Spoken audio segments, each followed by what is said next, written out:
unknown forefathers, the dogs of the nomads, the Spanish Alano. In today's canine society, almost only true dog gourmets have heard about the Spanish Alano breed, even though they were the uncrowned working and war dogs of the Middle Ages, whose bloodline lives on in many breeds that are very popular today. Where did the Alanos come from? What happened to them? And do they still exist?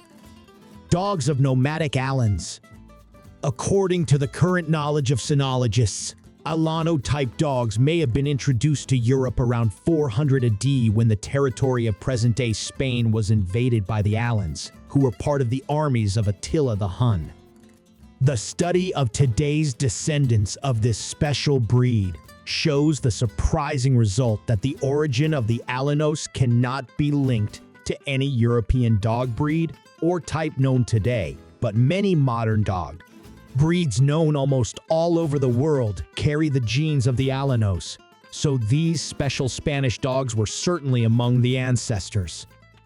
These include Great Danes, Bulldogs, English Mastiffs, Boxers, Neapolitan Mastiffs, Cane Corsos, Presa Canarios, and Dogs de Bordeaux, but also Dogo Argentinos and Fila Brasileiros overseas. Today, after its 1,500-year history, this long-standing breed can only be found in relatively large numbers in Spain, where they continue to enjoy great popularity. Although the canine literature refers to them primarily as Alano or Spanish Bulldogs, there are many other names in Iberia, such as Perro de Presa, Espanol, Alano Carcenero, or Perro de Toro, fighting stars of the Middle Ages. Until the end of the Middle Ages, one of the main aspirations of large working dog owners and breeders in almost all regions of Europe was to have their dogs covered by Alanos. But in many cases, this proved impossible because the value of these dogs was equal to a small fortune. It took a lot of money or aristocratic favor at that time for someone to get a dog like this.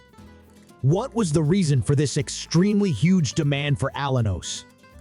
From the early Middle Ages until the advent of firearms, Alanos were used by the Spaniards for three main purposes with great success. They were war dogs, which were used in campaigns by the Spanish army, the tercios, which had a formidable reputation at that time. Secondly, they proved to be extremely effective in big game hunts, and since they lived in Spanish territories, they were also important characters in bullfights as helpers of matadors. There is also a chapter in their history that today's people would like to forget and erase from their memory. The, in quotes, special purpose. Alanos were used extremely brutally by the Spanish conquistadors against the indigenous peoples of the conquered New World, who had not encountered dogs of such size and efficiency until the conquest. Many Spanish-language descriptions from the period describe Alanos as extremely fast and agile, tireless working dogs, which had typical Mastiff appearances, but at the same time did not possess such enormous stature and weight as the Molosers of our age, who are now mostly incapacitated, suffering from civilizational illnesses, and in many cases overbreeding. Their weight rarely exceeded 35 to 45 kilograms. The weight of the Alanos living today is the same, and their bite force was legendary, which was remembered even by Miguel de Cervantes, the author of Don Quixote. In a paper written in 1613, he wrote in detail about how Alanos were used to chase and effectively capture wild or particularly aggressive bulls. Why did the Alanos disappear?